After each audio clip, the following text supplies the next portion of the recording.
Hello guys, welcome to பகாட்டாகஸ். இன்றைக்கி நம்ம என்னன்னா ஒரு அனிமே பற்றி தான்.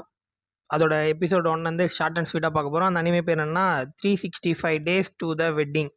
அதில் ஃபஸ்ட்டு சீனில் வந்து ஒரு ஜேடிசின்னு ஒரு ட்ராவல் கம்பெனி இருக்குது. அந்த ட்ராவல் கம்பெனியில் வந்து நம்ம அவங்களோட மேனேஜரை கட்டுறாங்க. அதுக்கப்புறம் நம்ம ஹீரோயினி, நம்ம ஹீரோ பேர் வந்து ஒஹாரா, நம்ம ஹீரோயினி பேர் வந்து ஆஞ்சோஞ்சி சான். அவங்க ரெண்டு பேரும் இது ஒரு இன்ட்ரவர்ட்டோட லவ் கதை. அது எப்படி லவ் ஆச்சு, வெட்டிங் ஆச்சு அப்படின்னு இவங்க வந்து ஒரு ஃபஸ்ட் எபிசோட் மட்டும் ஷார்ட்டாக சொல்லிடுறேன். அவங்க ரெண்டு பேரும் வந்து ஒரு அலாஸ்கான்னு ஒரு ஊருக்கு போகிறது, அதுலேருந்து தப்பிக்கிறதுக்காக இவங்க ரெண்டு பேரும் ஃபேக்காக ஒரு மேரேஜ்க்காக ரெடி ஆகிட்டாங்க. நம்ம ஹீரோவுக்கு வந்து அந்த ஊருக்கு போக பிடிக்காது. அவருக்கு ஒரு கேட் இருக்குது. அவர் ஒரு ரொம்ப பெரிய இன்ட்ரவர்ட்டு. நம்ம ஹீரோயினோ பெரிய இன்ட்ரவர்ட் தான். ஒரு இன்ட்ரவர்ட் பேசிகிட்டே எப்படி இருக்குமோ அந்த மாதிரி தான் இந்த அனிமையை கொண்டு போயிருப்பாங்க. ஆனால் நம்ம என்ன கொஞ்சம் ஹீரோயினி வந்து கொஞ்சம் தைரியமான இன்ட்ரவர்ட்டு. நம்ம ஹீரோயினிக்கு வந்து அந்த வேலை பிடிக்காது. அவங்க மேப்பில் தான் ரொம்ப இன்ட்ரெஸ்ட்டாக இருப்பாங்க.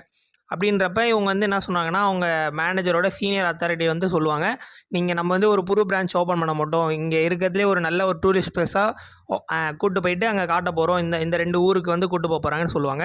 அதுக்கு வந்து நாங்கள் அங்கே புதுசாக ஒரு மேனேஜர் அப்பாயின்மெண்ட் பண்ண போகிறோம் அப்படின்னு சொல்லிட்டு இருக்கும்போது அவங்க என்ன சொல்லுவாங்கன்னா, அப்படியே அன்மேரிட் கைஸை தான் நாங்கள் அனுப்ப போகிறோம். அதனால் நீங்கள் ஒன்றும் பயப்பட தேவையில்ல, மேரேஜாக இருக்கவங்களாம் அவங்க குழந்தைய விட்டு போயிருக்கணும்னு அப்படின்னு சொல்லுவாங்க. அதுக்கப்புறம் நம்ம ஹீரோயினி தான் வந்து அன்மேரிடாக இருப்பாங்க. அவங்க வந்து இதில் தப்பிதுக்காக ஒரு ஃபேக்காக இருப்பாங்க.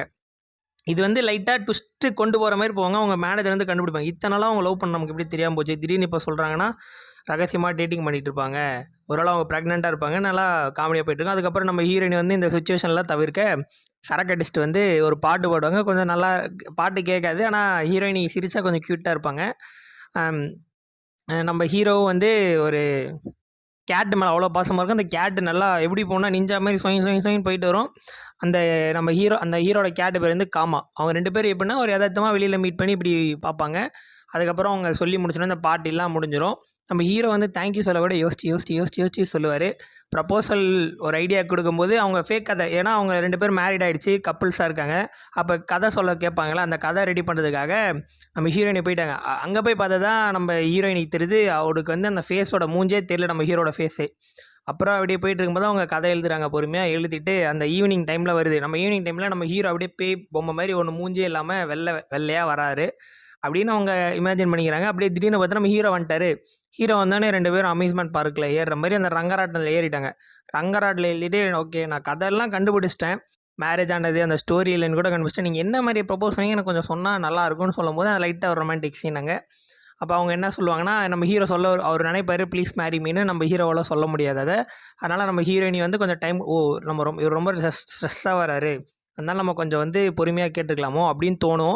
ஆனால் நம்ம ஹீரோ இல்லை அப்படிலாம் இல்லை நான் சொல்கிறேன் அப்படின்னு சொல்லுவார். அவர் நினைப்பு வேறு, ஆனால் வாயில் வரமாட்டேங்குன்னு சொல்லிடுவார். என்னால் முடியல சாரின்னு சொல்லிவிட்டு அவர் ஹீரோயினியை ஸ்கிப் பண்ணிவிடுவாங்க. நல்லாயிருக்கும் அந்த சீனும். அதே மாதிரி என்னாச்சுன்னா, அது அப்படியே ரங்கராட்டினம் மேலே போய் நிற்கிது. அந்த வியூ அழகாக இருக்குது. அப்படியே ஹீரோக்கு லைட்டாக காதல் வந்துருமோன்னு ஒரு பயம், ஆனால் அது காட்டிக்க மாட்டார், காட்டவும் மாட்டாங்க அனிமேல. ஆனால் நல்லா அந்த சீன் சூப்பராக ரொமான்டிக்காக இருக்கும். அதுக்கு முன்னாடி ஒரு விஷயம் சொல்லணும். அப்போ நம்ம ப்ரொபோசல் சீனுக்கு முன்னாடி நம்ம ஹீரோயின் வந்து இந்தாங்க ரிங்கு, அப்போ தான் யாருக்கும் டவுட் வராதுன்னு சொல்லி ரிங்கம்மா அவங்கவுங்களே போட்டுப்பாங்க, மாற்றிலாம் போட்டுக்க மாட்டாங்க. மாற்றி போகிறதுக்கப்புறம் தான் ரங்கராட்டத்தில் போகிற சீன் அப்படியே போயிடும். இதுக்கும் முன்னாடி ஒரு சீன், அதான் பார்ட்டி வைப்பாங்க சொன்னாங்களே, அப்போ வந்து நம்ம மேனேஜர் வந்து ஹீரோக்கும் ஹீரோயினிக்கும் சேர்ந்து ஒரு வேலையை கொடுத்துட்டு அவங்க போய் பார்ட்டி அரேஞ்ச்மெண்ட் வந்துடுவாங்க. இதான் ஃபஸ்ட் எபிசோடு, ஷார்ட் அண்ட் ஸ்வீட்டாக சொல்லியிருக்கேன். அதேமாதிரி சீசன் 2 எபிசோடு இதேமாதிரி எக்ஸ்பிளைன் பண்ணால் ஒரு கமெண்ட்டை போடுங்க. அப்புறம் அதேமாதிரி நம்ம இன்னொரு ரெண்டுமே தொடர்ந்து எக்ஸ்பிளைன் பண்ணிட்டு இருக்கோம். அதுவும் பிடிச்சிருந்தா கமெண்ட் போடுங்க. நம்ம மாதம் எல்லாத்தையும் சொல்லிடலாம். உங்களுக்காக டைம் சேவ் பண்ணி நான் எல்லா கதையும் சுருக்கமாக சொல்லிடுறேன். பாய், see you guys.